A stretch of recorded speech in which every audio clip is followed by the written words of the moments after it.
Okay, you're good. Belanger? Here. Goods? Here. Okay. Okay, we stand for the pledge.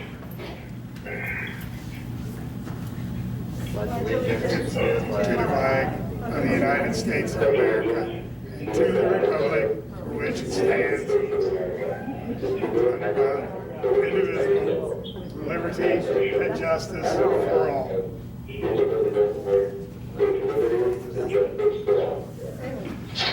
Now, if you can follow that, you're good.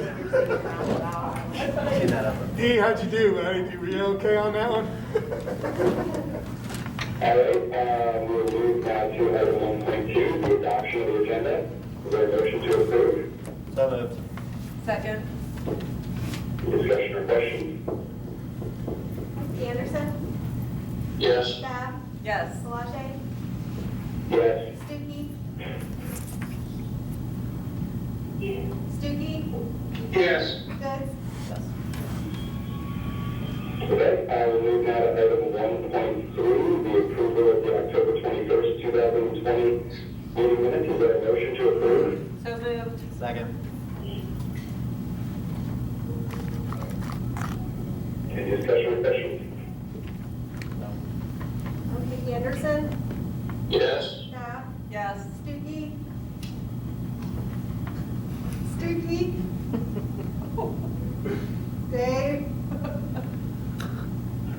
I think that when you call on one of us on video, there's a bit of a lag, and so when Charles answers, we can't hear you say the next person's name. Okay, I'll wait. I'll give a brief moment then before I say their name. Yeah, I think that's what's happening is like we're answering, we can hear it, and then we can't hear you say the next name. Okay. Stuckey? Yes. Belanger? Yes. Goods? Yes. Okay. Item 1.4, approval of the November 7th, 2020 special meeting minutes. Is there a motion to approve? So moved. So moved. Second. Any discussion or questions? Anderson? Yes. Bab? Yes. Stuckey? Stuckey? Yes. Sorry. Belanger? Yes. Goods? Yes. Okay. Item 2.1, the Springboro Education Association report. I can't see the room, but do we have anybody from the SBA? No. No. No? Okay. Item 2.2, the Springboro Classified Employees Association report. Is there anybody there from the SCEA? No. Okay. Item 2.3, any prearranged public participation. I do not believe that we had any. So we move to item 2.4. Is there any public participation on any of tonight's agenda items? Doesn't look like it. No? No. Okay. Then we can move into work session. And I guess we will start with item 3.2, the Clear Creek Elementary Purple Star Designation. So should we come up there and just spread apart?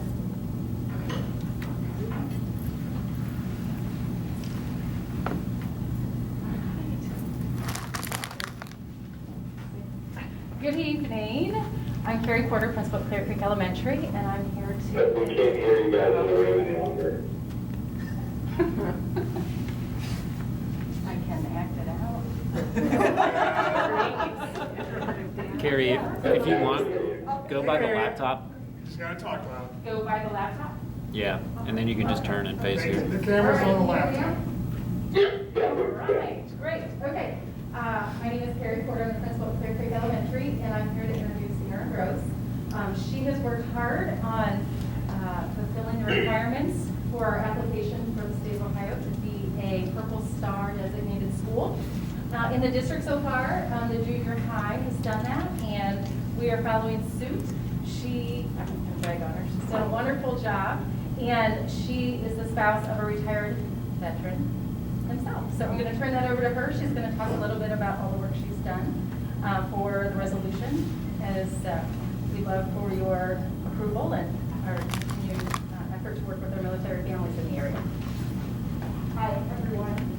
So I'm a Navy brat. I grew up in the military and then married in the Air Force. And my husband just retired after 20 years, so the military is very close to my heart. When we started talking about the Purple Star designation, it was something that I really wanted to do at Clear Creek to recognize all of the military families we have in our school. The resolution isn't so much for our Purple Star designation as we are in the process of obtaining that, but it's more to recognize Clear Creek as an ongoing supporter of military families in Springboro. So the Purple Star designation is a goal, but it's not the end of it. It's something that we will continually work on. And so far, we've started by identifying the military students in our school. We just had a Veterans Day celebration where families could send in pictures of their family that was service, retired, grandparents, all family members, and we have that placed in a Veterans Wall of Honor in our school. And the kindergarten made bricks. They read a book called The Wall, and they made bricks indicating their gratefulness for everyone's service in the military. And they came and they put their bricks on. We also have, I've been working, it's especially dear to me, the military child. So we're looking to we've created an area in the school to honor military kids that are in our school all the time. April is the official month of the military child, so that will be another goal that we are working towards, where we'll do something specific for that. But for now, we're kind of working on just an ongoing recognition of the kids that have to, gosh, talking in a mask. Just an ongoing recognition of the children and the unique experience that they have in the military, and kind of bringing our school community's attention to that, because they do have a unique perspective and experience with deployments and moves, and I think we're very uniquely placed here in your right path to support those specific needs.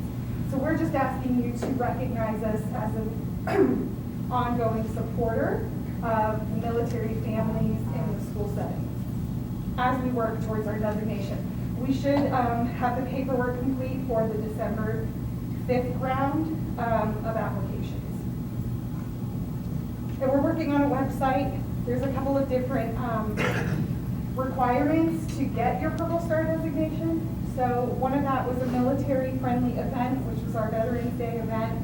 We're working on establishing our website with Scott Marshall, and then we are just going to be identifying and continuing reaching out to those military families. So. What is that designation? Is it just that it's actually a designation of what you're already doing? Yes. A continuation of what you're already doing? Right. It's the official, you have to go through paperwork. The Ohio Department of Education is the one that will officially recognize us as a Purple Star designation when we complete certain milestones. And so that's what we've been working on in the last couple of months since we've been back at school, is meeting those check marks of required activities and optional activities. And so the designation is wonderful. It's something that we can put on our website. They give us a ton of resources. I've gone through training that's specifically designed by the ODE for the program, so how to be a good liaison for the military families. And so the designation is wonderful, but it's also that ongoing, you know, I feel like it should continue to grow once you have that designation.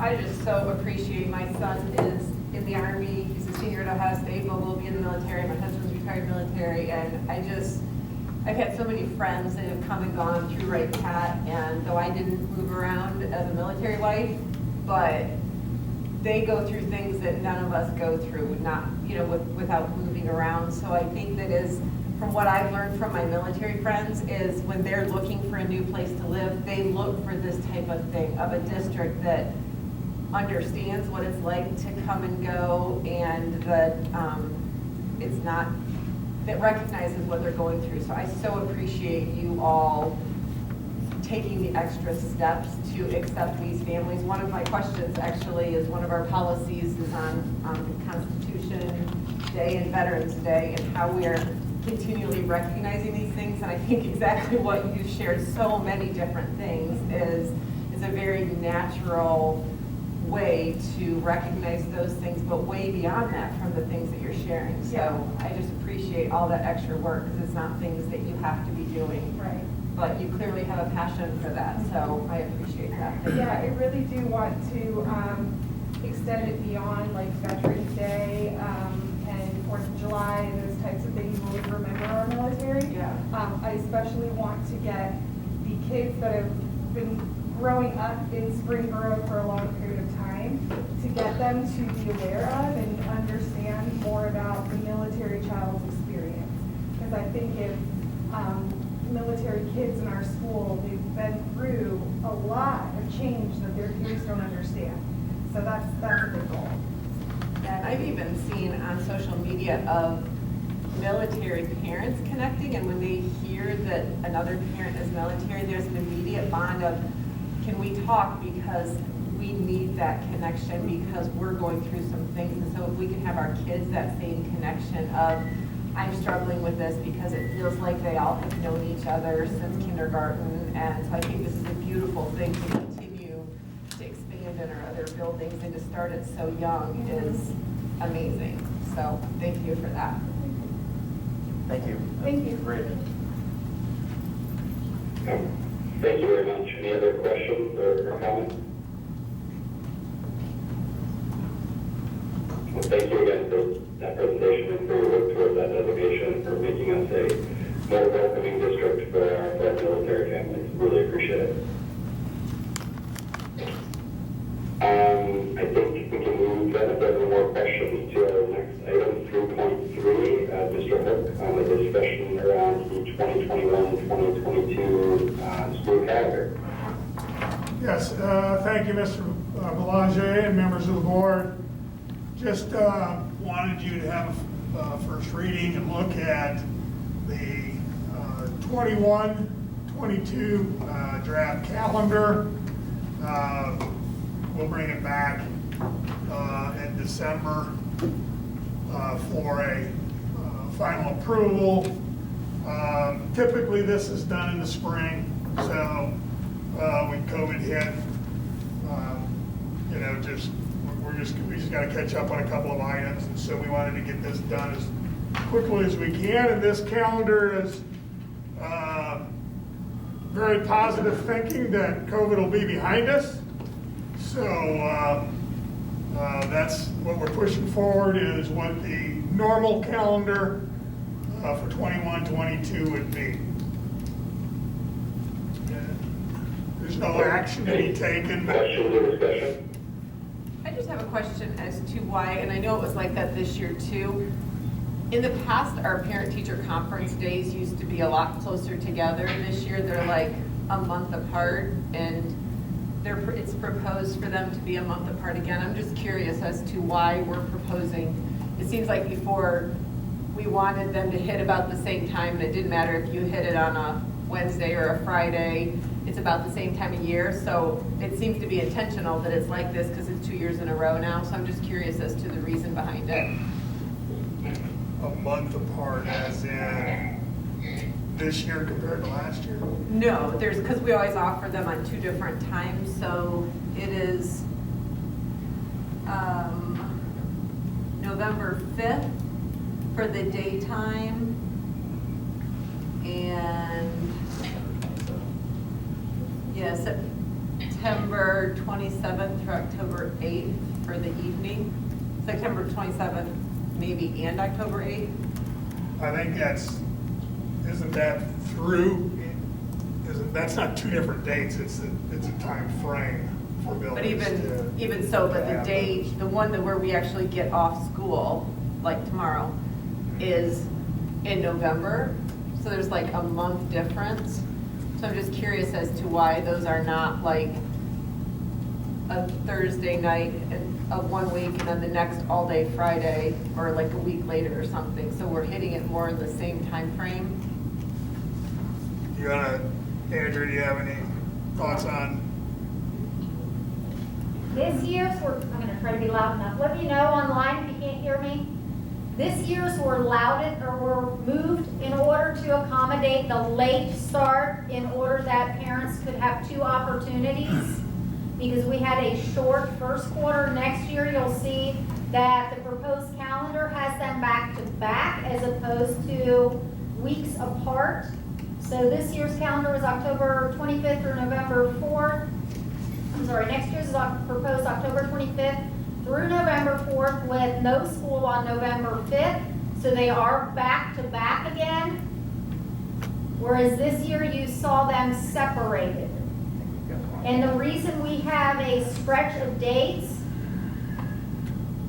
That's not what's on the calendar that we have. the 21, 22, Correct. We've got the 27th, September 27th through the 8th for the evening. They should be together, yes. They're closer together. We'll make that correction. well, I'm looking at the wrong calendar then, because the one I've got for 21, 22 is showing October 25th through November 4th. No? Yeah. So that's not the attachment we had now. I apologize, I have the wrong draft in front of me, but this year's, to answer the question on the 2021, this year's we have them separated so that parents can attend both if need be. But they were moved this year in order to push it back enough time for the teachers to have enough grades. But they were separated so a parent can attend the early and then also attend the daytime. Okay. I thought that they were normally closer together, so I thought maybe it was an intentional since it was 2 years in a row that they were apart. So they will be back to being Yeah. closer together when the next board meeting will have an adjusted calendar then? Yes. Okay, thank you. Sorry about that. No, No, that's okay. that's okay. That's why we do it this way. Because there's always a little, Good clarification. yep. But the dates, the front ends and back ends are accurate. Also add the key in terms of what the highlighted dates mean. Yes. And actually, I may have just got flipped off, but I just. Another Yep. question that I have with calendar, and my only question is because I've searched for it myself and I can't find it. I don't know if we can add it to the main calendar, and that is graduation day. I know that it's moved for us, but since this is something that people plan for, could we add that to the main Yep. calendar this year, like for this year, 2020, 2021, and then also this calendar? Because I know that we have to commit to it, so that seems to be a pretty important date that it'd be nice to have that on the master calendar. I've gone through like 10 of Kyle's emails because I know it's been in there. I know it's been communicated. I just can't find where it's at on the website. So if we could have that on the calendar, I think that'd be helpful. Got it. Thank you. Any other questions? No. Okay, thank you, Mr. Hook. I think we can now move to item 3.4, discussion on smart board purchase. Ms. Cook. Are you able to hear me from here? I can come up to the mic. Yeah, I can hear you. Okay, I'll stay put then. This is a proposal, Mr. President, members of the board, for 40 smart boards. Last May, I believe on the 13th, I brought you a request for Clever Touch boards. These are a similar board. In fact, on Saturday's board planning meeting, you had one of these smart boards in front of you and used. So this is a proposal to purchase 40 of these for teachers in grades 6 through 12. Some of these are replacement boards for those that we put in when we did the building projects and additions, which puts us at about 14 years old on some of these smart boards, 14, 15 years old. Others are going in rooms that have not had an interactive board.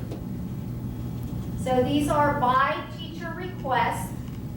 So we asked the teachers in grades 6 through 12, how is your equipment? Do you need replacement equipment? Do you want to try to use a new interactive board? We gave opportunities after the workday for them to come in and see demonstrations on the boards to see if it was something that would best facilitate the learning in their classroom with the new tools that are available through SMART.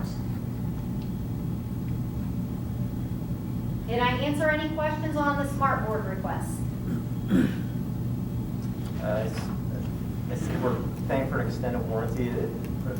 Are they basically providing the service for these too? Or Yes. Does that fall out? Okay. Yes, So that's- comprehensive. Okay. Is the funding of this covered in a space that we can only use for something like this? Like if we have smart boards that are working right now, is this something we could stretch as we have so many unknowns with COVID right now? Is this, I know that there's been some funding that we have to spend or we lose. Is this something that falls under that category, or is this something that potentially we could look at pausing on because the funding, there's not a deadline to it? The funding is through the technology budget. It is not grant funds, so it will go away if they're not spent, but we are replacing extremely old equipment that in many cases is not properly functioning right now. So by all means, that is a board decision whether you would like us to utilize our budgeted funds for technology or not. I hope that answers your question. They're not grant funds that are going to go away if they're not spent. Are the ones in use right now working? They're not meant to last 14 to 15 years. Some of them are working and some of them we have had to part out for other folks. So you and I both have one, neither of them work, but we may be able to Frankenstein the parts from the two to make one working one. So we're working as hard as we can for survival of the equipment that we do have by parting out those that are broken. So our tech guys have lived along with them in many cases. We would not be requesting new equipment if it was not needed.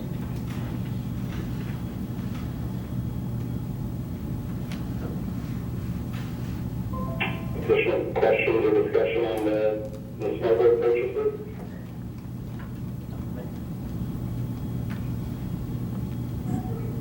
Nope. I have one question. Is it cheaper to purchase this many at once?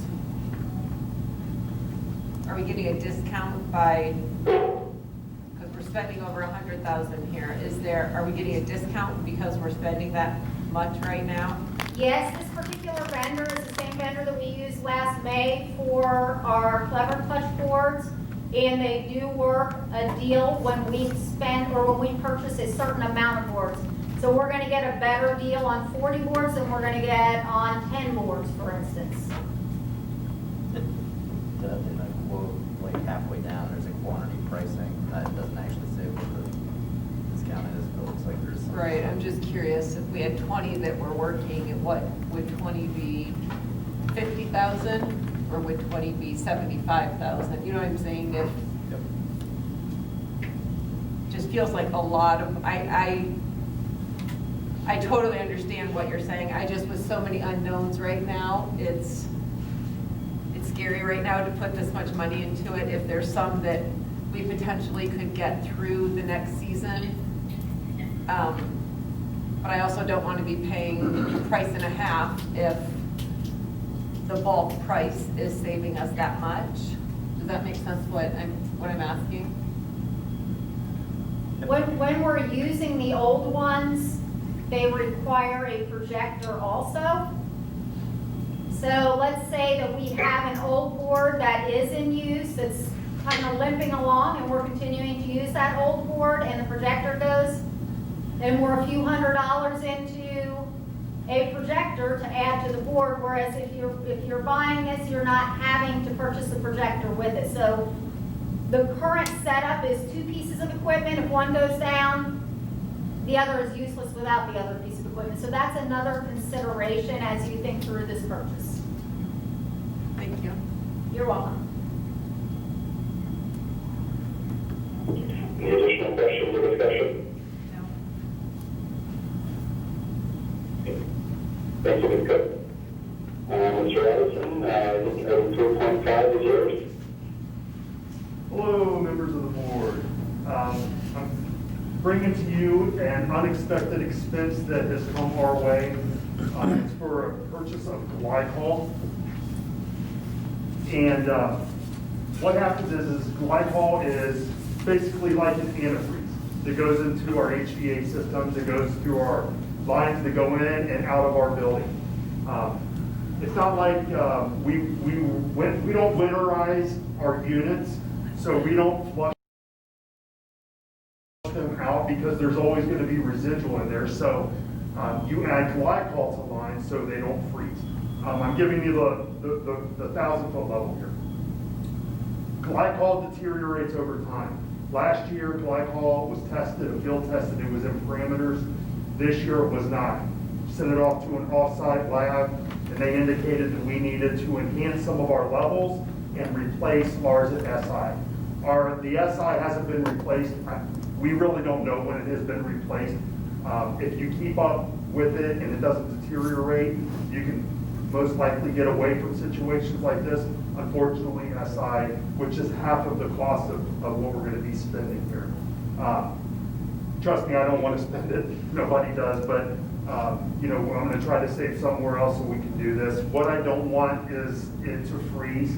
We're getting into inclement weather. Nights are getting colder, and if those units freeze, then we are in jeopardy of losing the lines or the units. So,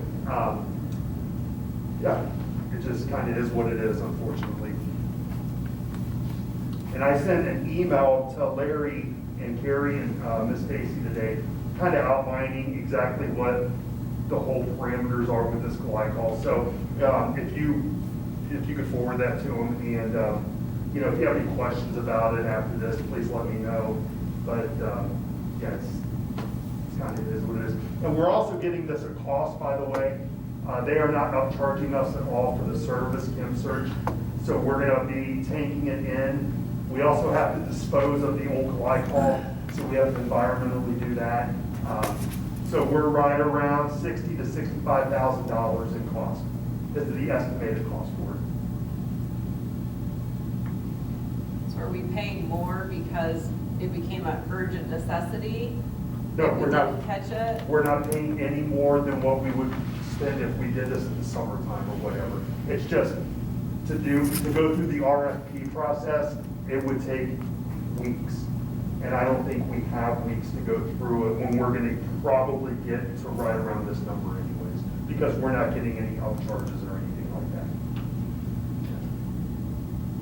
So going forward, what's the life cycle that we intend to do here? So lifetime, it just depends, Dan. It really does. It depends on how much it's utilized, how much it's pumped through, how old your unit is. The SI unit, unfortunately, is pretty old. So that deteriorates the Glycol more than it would if it was a newer unit. I would love to tell you we're going to get 20 more years out of it. We will enhance like we always do. We get 55-gallon drums of Glycol and we supplement. We'll just continue to keep a better eye on it, I guess, with more testing. So is this something the other buildings we're going to experience too then? That's a good question. No, not necessarily. High school and 5 Points and Dennis, they have a pump system. So you can, because they're newer buildings, they have, instead of full Glycol 30%, they have a pump system which recirculates those lines in the unit so it doesn't freeze. You could go back and retrofit SI and Clear Creek and junior high, but it's not worth it. It's not worth to do. It'd be too much money. More questions for me? Any other questions or discussion? Thank you, Mr. Axel. Yes. The committee reports, I think you're again, the safety committee? I am, yes. So I did not present this last month. This is our September 29th committee meeting for our safety committee. I'll go through the things that we went through. We did a check on who was present, who wanted to be involved. We will continue to define that. I sent out emails, everybody confirmed. So we're going forward with the committee that we have. COVID update. We talked about our cleaning procedures, our products. We did have the Department of Agriculture came in. We talked about that and the process we're going through there. We have switched to stick and span, which is fully COVID listed in. which means that it's fully compliant with killing COVID virus. So we are doing that every night. We did talk about dividers at that time too, and after that meeting, reached out to the high school, actually to all the schools. They took a poll on who needed barriers, and we were able to get barriers for every teacher that wanted them in the classrooms, clearing all of them. So we roughly spent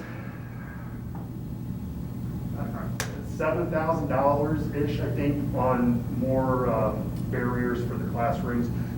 But I think everybody's got what they need at this time. We talked about the install of the keyless entries, so we don't have to use keys and getting in and out of the building. Another reason that this was important is because of COVID, we're out in places that we haven't been before. So it's harder to get back into the building once you get out. So we made sure that we put those entries in where students can be outside and lessons can be taught outside and they have access to get back in. We talked about our drills, our theoretical drills. We're going to do a tabletop in 2021, and then our 3 building safety drills. So we've got those all set up and in place.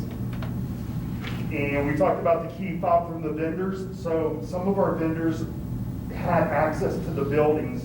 Two vendors had access to the buildings during school hours where they could come in and deliver cook being one of them. We have since modified our process.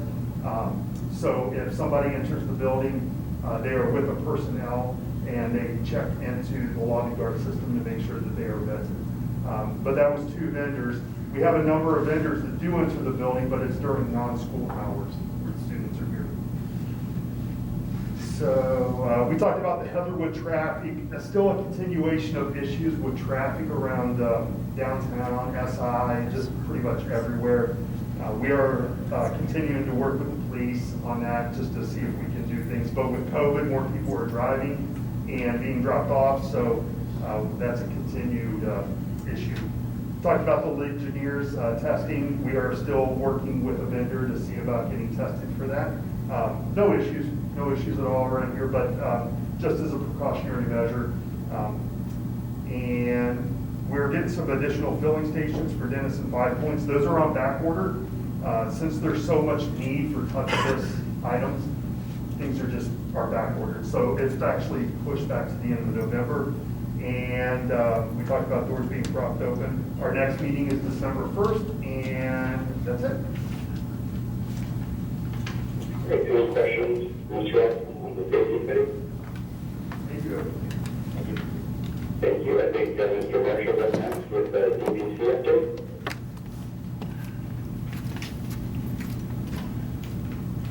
Thank you, Board President, members of the board. We had our first district parent council meeting on November 4th. All 7 members who were returned from last year, so that was nice to see. We had 4 new additional members. We met at the junior high this time, and we also offered it online. The majority of people attended online. We did a Google Meet, that went really well. Ms. Cook talked about the state of the district as it related to curriculum, as well as the Model A and Model B options, and just kind of some of the things that we had noticed throughout the school year, how the students were doing, how the staff were doing, just kind of a general touch on what was going on, and then transitioning into the second quarter. From there, Ms. Cook also talked about areas of need and areas of success involving both the students and staff, especially as it relates to a lot of the technology that we've been instituting to kind of help this year. Mr. Hook also spoke. He spoke about the current state of the district overall for the school year, and he also touched on the 5-year forecast for the BBC members as well. We had one question that came up that I thought was pretty noteworthy from a parent. They had talked about the assignments being posted throughout the school day as opposed to just kind of like one section, and some of the anxiety that could come with that, of feeling the need to complete those assignments. So Ms. Cook just kind of reiterated that there's a 24-hour turnaround for when assignments are posted. Obviously, if it's posted on a Friday, it's not 24 hours, that will be Monday. So she just kind of talked about that, and there was some discussion back and forth on there of how we could kind of help alleviate that maybe during the second quarter. Our next meeting is December 2nd. It'll again be at the junior high, also offered on Any questions? What did you say the makeup of the committee was? As far as? Did you say it was the same as last year? So there are 7 returning members. There were 7 who could return. All 7 returned, and there's 4 new members. Is that, Or 5 new members. is that, You Is can serve that 2 so years. that- You can serve 2 years so on there. that we have some people that have the experience of being on it, and then we bring on some new people? Correct. Yep. Yeah, and there's 2 representatives from each building. And those were selected by the principals? That's correct. Okay, thank you. Anybody else? Thank you. Thank you, Mr. Marshall. Mr. Hook, policy committee update? Yes, we met with our Neola representative, Norm Burkhart, on October 29th for several hours. This is one of our 2 semi-annual meetings. We had 14 policies there in your packet for a first reading. Obviously, if you have any questions, make sure that you get to me. Virtually all of them are dealing with changes in the law. That's typically what we review anyway. So without going through each one, if there's any particular questions on any one of them, try to answer those, or you could simply email me or call me between now and the next meeting for second reading, either way.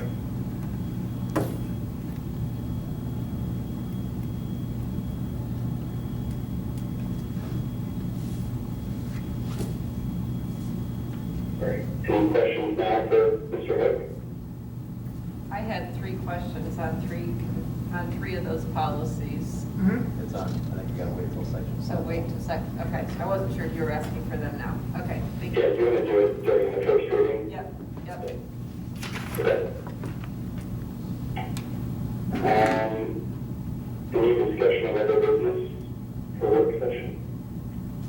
And I apologize, I can't see the room there, but I don't know if there's anybody there that any public participation on any other work session items? No. No. No. Okay. Sorry about that. Everybody can't see the room. So we can move to Ms. Stacey and the treasurer's report.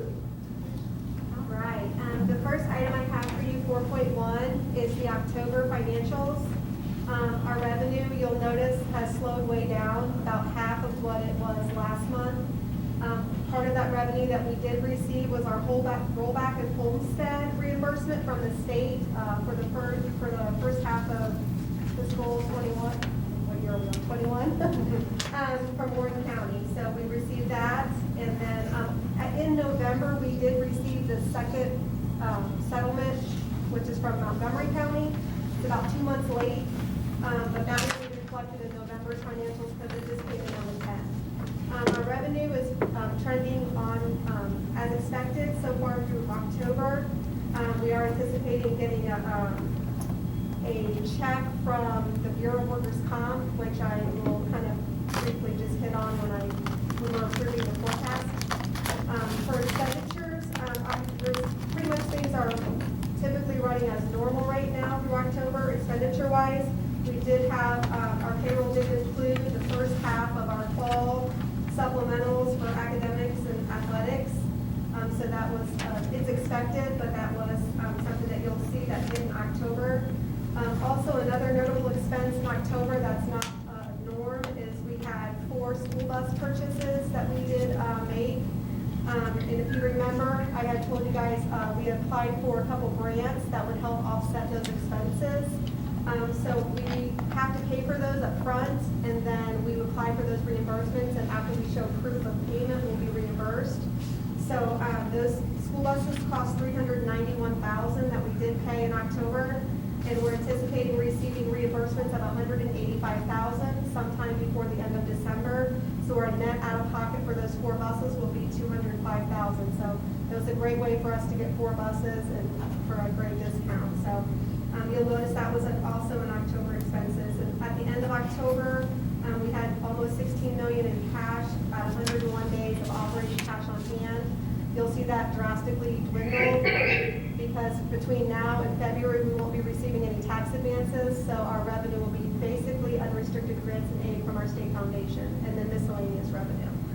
So, but we're looking good so far through October, and you'll see, like I said, that our cash will be going down until we start receiving tax advances.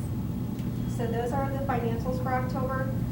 Item 4.2 is the approval of the 5-year forecast. As I mentioned a minute ago, the forecast is exactly how I presented it to you at the last board meeting, with the addition of a little over $498,000 in anticipated revenue. That is going to be coming in sometime within the next few weeks. And that was part of the governor's orders of the $5 billion in funds to go to Ohio employers. And of that $5 billion, our district was awarded almost $500,000 to help offset COVID expenses. So I did go ahead and include that because now I know it's coming in, and since we hadn't approved the forecast yet, I went ahead and added that revenue. So the forecast that is submitted does reflect that. And then we have to vote on those two separate. Okay. Thank you, Ms. Stacy. So item 4.3 seeks the approval of 4.1 through 4.2. Is there a motion to approve? So moved. Second. Sorry, move it. Any discussion or questions? Okay, Anderson?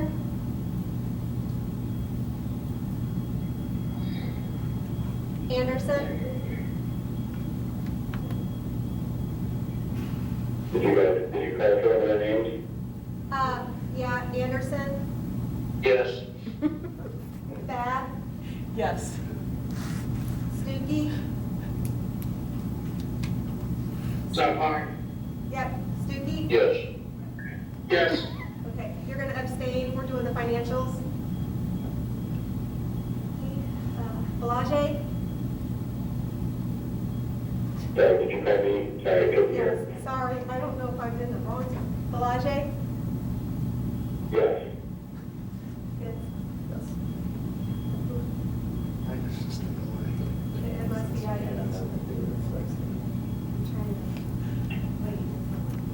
Okay, next I'll do item 4.4 through 4.7. 4.4 is approval of the donation of $3,000 from the Wendy's store on 73 to be used at the high school. Item 4.5, approval of a donation of $55 for the student meal balances, which is now at $1,105 total.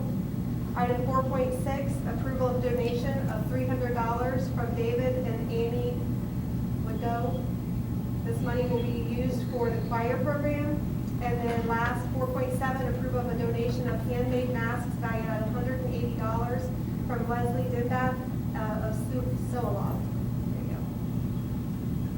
go. Okay, item 4.8 is seeking the approval of 4.4 through 4.7. Is there a motion to approve? So moved. Second. Hey, Mayor, question voted on that. Can we change our first one to abstain? Yes. Okay. Anderson? Yes. Beth? Yes. Stuckey?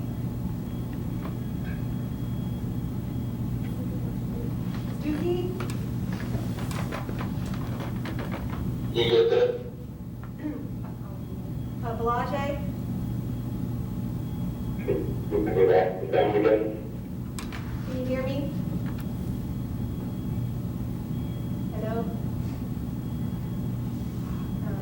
Welcome, you guys. Okay. Stuckey?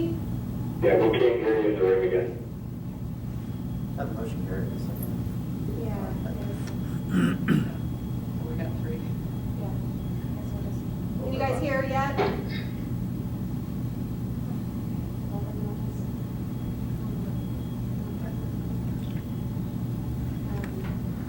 Oh, let me do this.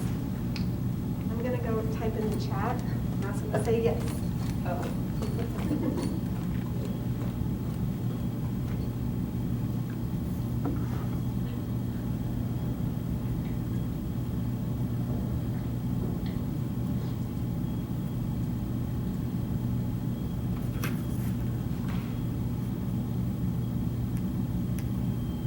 Yes.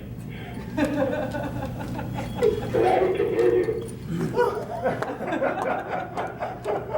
that, now we can hear you. I don't know why it keeps cutting out, but the sound's actually really, it's difficult to hear you guys.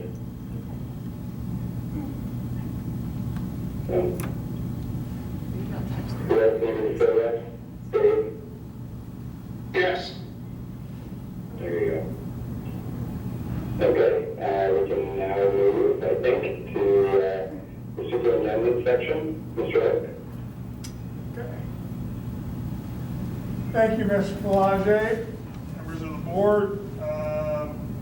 Back to the policies for first reading. Lisa, do you want to just address those three? Well, we'll do a motion and then a second, and then we'll talk. Oh, my bad. Or, well, so I'm sorry, this is first reading, we don't have to vote. So you go ahead and just talk now.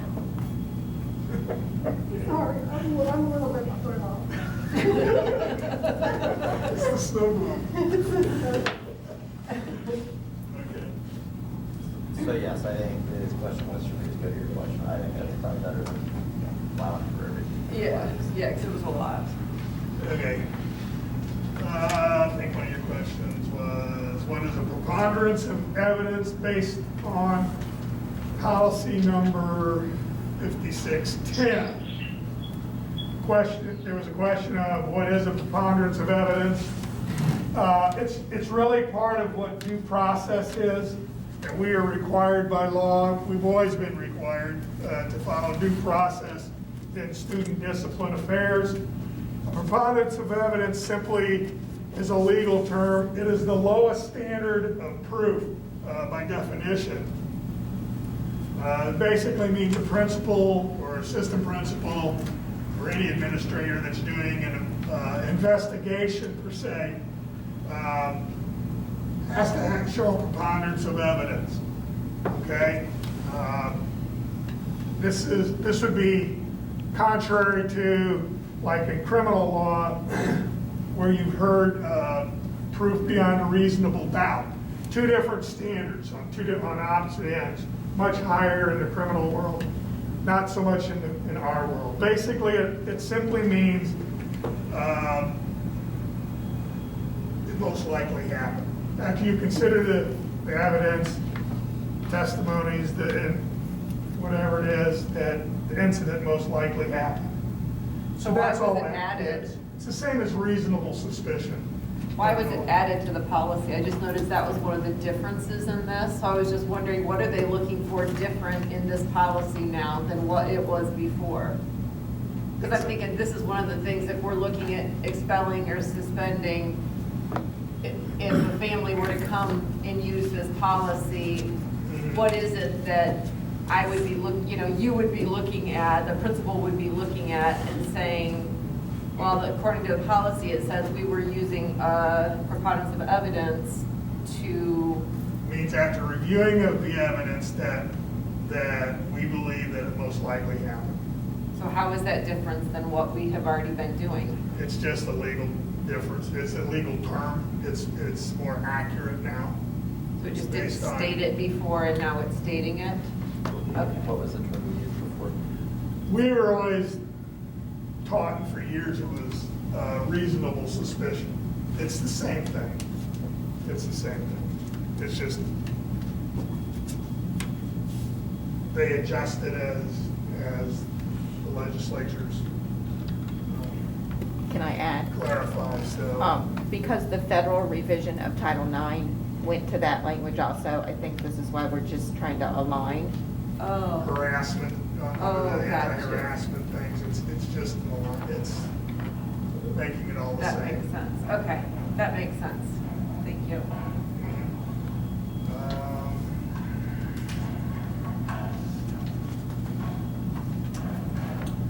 On 6114, why is the super listed instead of the treasurer? That's because that is dealing with federal funds. All federal funds are really under educational services such as special education, which is our largest federal fund package, but all of them. And those fall under the purview of the superintendent. So that's the rationale why it's there. it just felt like, I know that, like, your departments are spending it, but it seemed like there was a lot of accountability stuff that determining whether the cost,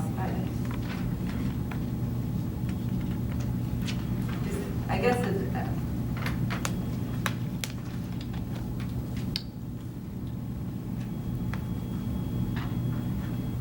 how does that work if, as you guys are working together, this is just a learning thing for me, I'm curious, as you get federal funding? We are wrestle. No, well, and that's, you bring up a good point, because I think it's critical for the treasurer and superintendent to work very closely. So, in general, and this is, again, just, you know, we'll talk about ideas, thoughts that I want to do or pursue, whether it's in spec ed, whether it's in any of the federal funds, but it's also true for other funds as well, other academic expenditures or anything in the educational world. We'll talk about the cost. This is the direction we want to kind of go. She's going to tell me, well, we don't have enough money. Yes, we do have enough money. What's the impact on the budget? All that. She's responsible legally then, that if we move down that path, are we using the right accountings and codes? Are we using the USAS program correctly? You know, so it's a hand-in-hand thing. Yeah, because they determine educationally what the district needs, and then I will be able to say whether that is aligned with what we're allowed to spend the grant funds on, Gotcha. and the correct accounts and stuff and so on. Okay, that's helpful. I was just curious how that worked together with the financial and him actually doing the work with the teams. Okay, thank you. Let's see. How do we ensure spends? 8,800. How do we ensure staff spends time teaching about Veterans Day, Constitution Day at all grade levels? Well, first of all, it's embedded in our social studies state standards. Now, that doesn't, I guess, just because it's in there doesn't necessarily mean everybody's doing it. You know, you like to think we're all professional and we're following those. But our curriculum department does annually push out information of those expectations to the building principals, who in turn share that with our teachers at each building. So, in essence, that's how we're doing. We're obviously, our principals are making sure those things happen within the individual buildings. I just found it interesting because as I read the whole policy and reviewing it, it actually calls it out that we will ensure that we spend an hour teaching around Veterans Day. That's a very detailed commitment. Yep. And I don't know that, we have lots of policies, and I just think that it's part of our job as a board to make, to oversee to vote on the policies. And I would just, that's something I've never noticed before until I was reviewing this policy. And I know that my kids have learned about Veterans Day, but I want to make sure that we're making that commitment to Veterans Day. It didn't list out the amount of time on Constitution Day. It just said make sure annually we're talking about it. But to Veterans Day, it said an hour annually. So I just think that at the elementary level, it's a very natural thing. When I taught elementary, it was a theme that, it's a very natural thing. But as you get into the older grades, especially if you are not in something that lends itself to that as naturally, it might not be something that you would cover, especially if it wasn't where you're at in your curriculum. So I just want to make sure that we are doing that, because it is in our school policy that we will do an hour a year to that. And that comes from OD as well, so that's their guidance as well. I think it's great guidance. Mhm. Our students need to know about it, so there's a reason for it, Yeah. so. I think that in the past, it was just, go ahead and do something. Yeah. As it's the last few years, and I think it's gotten a little bit, let's make sure we're kind of doing those things. So Yep, I we like- send that out annually from our curriculum office.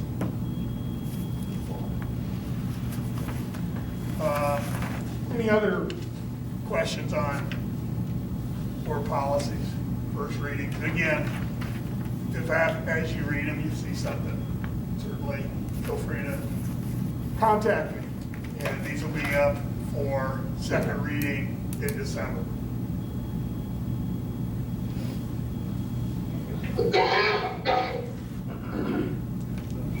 Thank you, Mr. For 5.2, we can move to 5.2, the approval of the resolution supporting closing resolution with purpose style designation. Is there a motion to approve? So moved. Second. Discussion or question? No. Anderson, Yes. Bath, Yes. Stuckey. Stuckey, Have a roll call. Belanger. Belanger, Have you, Dave? You can say that. Yes. good. Yes. Belanger, Can you hear if all these, I'll just say yes. It's really, really hard to hear you guys. We can hear Lisa, I think a little, she's probably closer with the mic, but it's really hard, like, We'll at get the it. other end of the room, it's cutting in and out.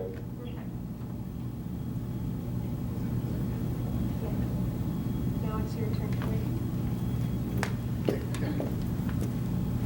Good evening, Mr. President, members of the board. I am presenting item 6.2, the personnel report for November. 6.1, sorry. There you go. Here we go, then. We're voting on this one. Yes, this is what we're Yes. voting on. Yes. Okay, so we're doing 6.1, is there a motion to approve item 6.1? So moved. Second. Discussion or questions? Anderson, So, yes. Is this the athletic one? no. No, No, this is just item 6.1, regular personnel report. Okay. So Anderson. Yes, if you could call my name. Okay, we got Stuckey. Anderson? Yes. Sorry, you might have said yes already. Bath, Yes. Fitz, Yes. Belanger? Belanger? Yes. Thank you. I would like to present item 6.2, the athletic report for November, and also 6.3, which is an amended game operations staff. On the back, we have added very specific job duties for tournaments that we didn't have before. So that's the change.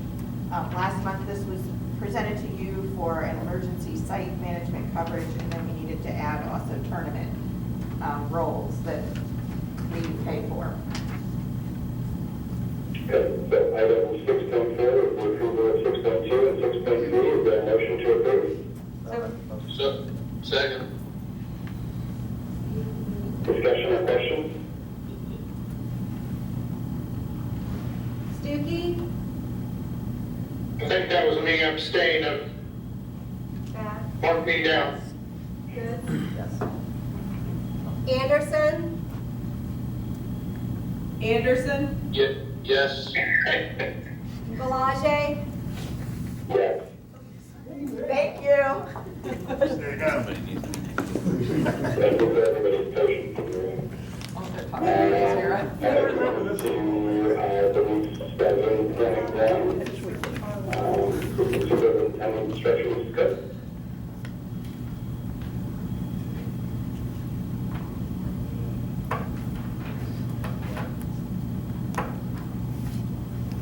I'll come up closer so I'm not yelling. Thank you. Mr. President, members of the board, I'm seeking approval of the purchase of 40 smart boards for children and teachers in the secondary classrooms, grades 6 through 12.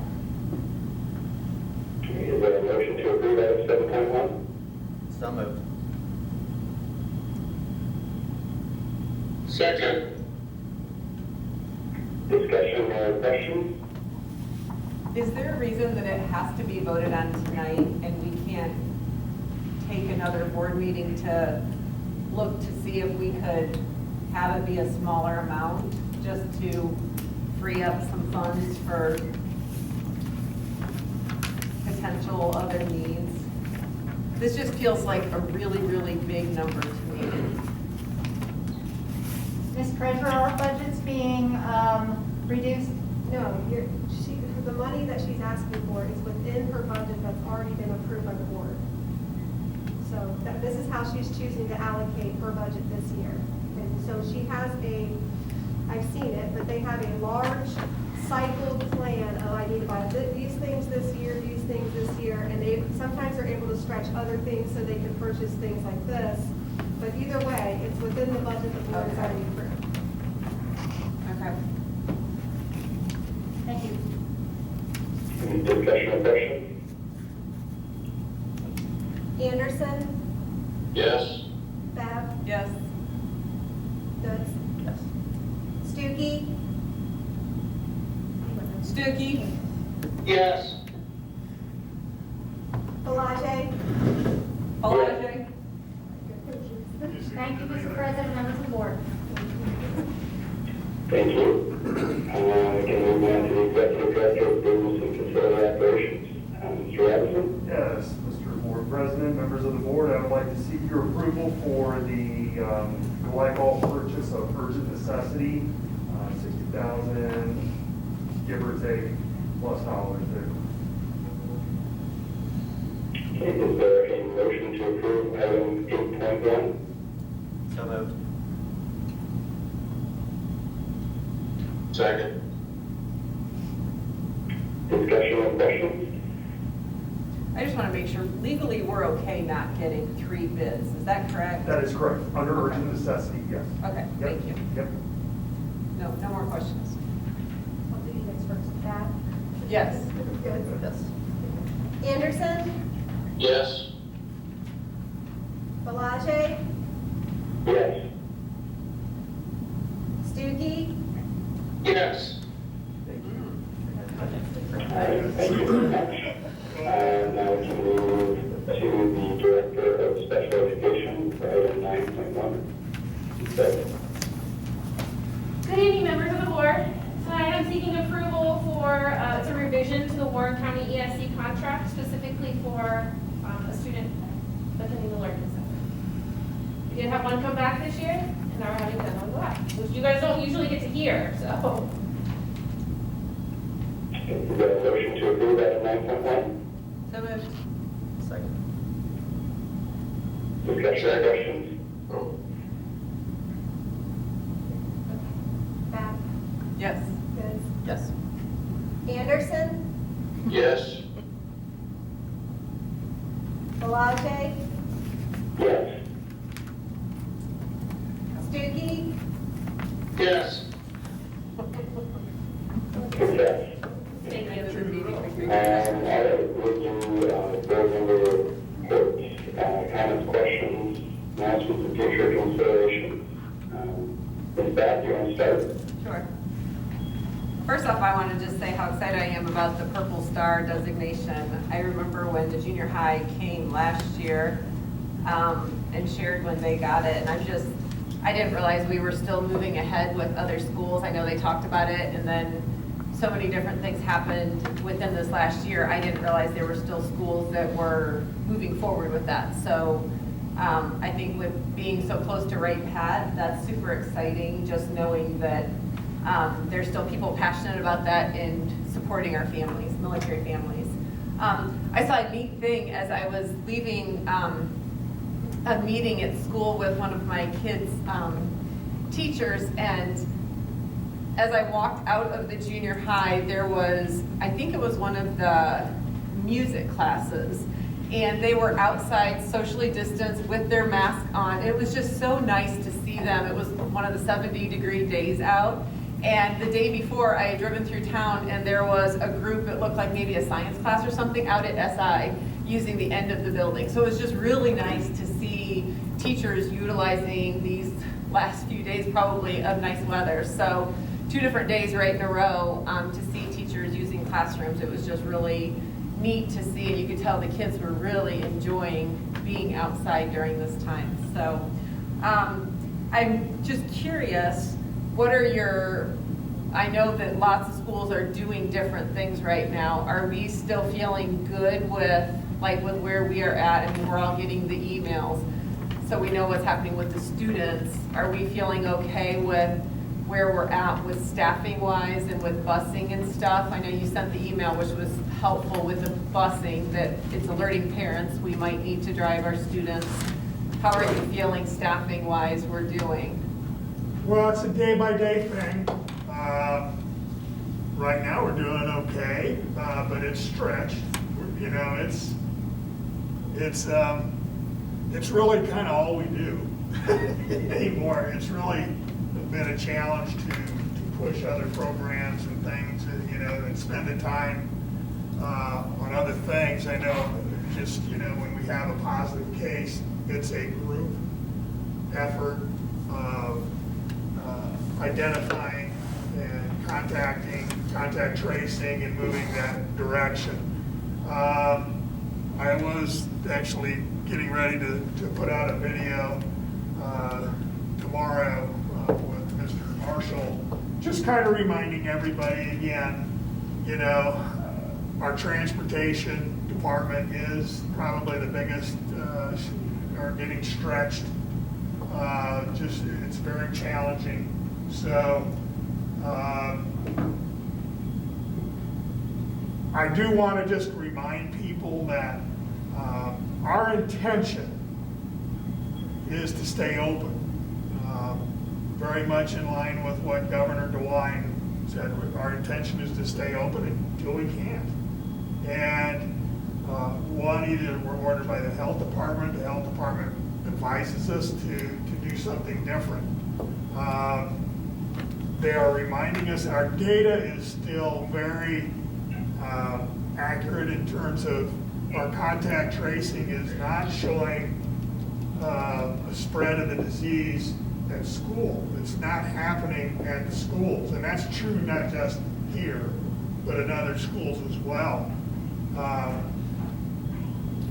I think it's just a bit of COVID fatigue, you know, and I think people are letting their guards down, and things are happening outside of the school environment, and then it comes in, and just through contact tracing and the protocols that we have to follow, it captures a lot of people.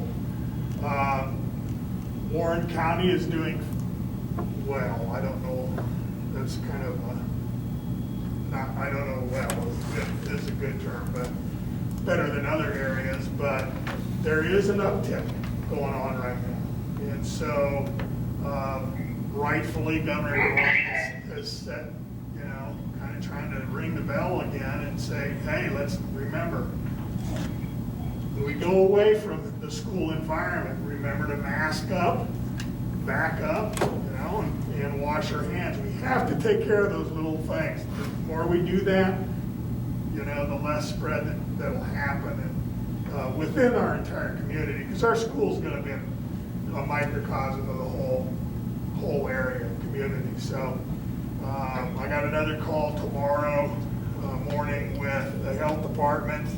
We're staying in very close contact with them. But it's, you know, we're at a point with transportation, you know, if we have, you know, it becomes worse, or, you know, we can't run a route, we're gonna get the word out as fast as we can. Not close school, but it may be that particular bus, if we don't have a driver, we can't pick up kids. You know, we can come back around, it'll be late, or it'll just simply be your responsibility to get your kid in that particular day, or a couple of days if it lasts more than that. So we look at it every single day. It's really kind of a day-by-day thing. So we're getting stretched a little bit. We're hit, obviously the quarantining is hitting our staff, or our students more, because there's more of them. So when you see those numbers, although it's taxing, there's no doubt. We are starting to get some subs here and there, but they're not as available as maybe in years past. I think some of the subs are kind of going, maybe not, So, every day we talk, we say, are we in? Are we going? It's good. So, I think Mondays and Fridays, to be honest with you, are harder days on us, than Tuesday, Wednesday, Thursday. Subs don't have to take jobs they get to choose. So sometimes it's easier to fill them in the middle of the week. But we're just going to keep at it. Same with most of the other schools in Warren County. As you're probably aware, Little Miami shut down for the remainder of this week, just the high school. But they also had 400 quarantines. I don't even know what to say about that, and so their contact tracing went back to a couple of bonfires, big bonfire get-togethers around Halloween. So, but nobody else in Warren County. Now you're getting some of them up in Montgomery County, and I know we're keeping an eye on it all. So it's kind of consumes us every day and evening, and we're just staying on top of it. But I'll push on some more information as well tomorrow, to our families. So we would consider like what Little Miami had to do, and I've seen some other neighboring districts, a building, if we had an issue in a building, it wouldn't necessarily shut down the whole district. It might shut down a building for a short time, but the rest we would keep open if that made sense. Right, Okay. absolutely. Well, just like Little Miami, they just shut the high school down because that was where they Biggest became issue. incapacitated, Right. basically. Okay. Yeah. Okay. For us, our elementaries, correct me if I'm wrong, it's, I don't want to even jinx it. Right. It hasn't, the spread in elementaries has been very, very low. Which is consistent across. Which is consistent, yes. I mean, not just in Older the Springboro. kids, right into Right. college. It just, Yeah, okay. yeah. The last thing is just to give an update with the diversity and inclusion. I know there's been some questions around where we're at with that, and we're just at that final stages of figuring out because we have had a huge interest in the community, which is amazing. So we just want to make sure that we have a wide representation. So we're just about at that point of figuring out who is going to be on the committee. So I know there's some questions on that. So I just wanted to make sure we were looping back around. Mr. Hook and Jamie and I are going to be meeting tomorrow on that. So Yes, that's it. we've had some fantastic Yes. applications, which has Absolutely. made it just, phew, Yes. this is a good problem to have. Absolutely. So, Yep. The only other thing I do want to add before we close tonight is a special thank you to Clear Creek Township for the $100,000 gift, not gift, but CARES Act funding that we received. Several of us went out to their township trustee meeting earlier in the week. And so thank you. We enjoy the partnerships with both the city and our township, and it's going to help. Every bit helps. That's it. Thank you, Charles. No, I appreciate the presentation earlier, and just a hearty thank you to all the teachers and administrators. And when Superintendent Hook talked about COVID fatigue, I think that's being experienced by a lot of people. And for those of us that are not in those buildings every day, I can't imagine the work and effort, tireless effort it takes to just keep one day after another plugging ahead. So I know the board appreciates everybody's effort, so that's all. Absolutely. Thank you, Charles. Dave? Just want to thank everybody for their donations and kind of echo what Charles said, everybody stay safe. Thank you, Mr. Woods. Sure, yeah, I'll echo everybody else's thanks for the Purple Heart designation. I think that's, or Purple Star, sorry, got my medals messed up. But, you know, again, that's truly a great thing to do for our district. And to Ms. Batt's point, it's nice that we're kind of clicking through all the buildings and getting that done. Certainly appropriate right after Veterans Day. Again, thanks for the donations from everyone. And then I did want to just acknowledge that we had a great meeting last Saturday, board retreat that discussed, kind of re-engaged our discussions on board financials that I think was really kind of a good refresher for everybody on the board as well as the administration. And you know, I think we're looking forward to having a good roadmap to start moving ahead with those plans for our future. And I think I sent out an email today re-engaging the two committees, the facilities and then the task force. So again, that's great. And you know, if nothing else, I would ask that the community continues to be involved and participate because that's absolutely what we want. And it's going to be a busy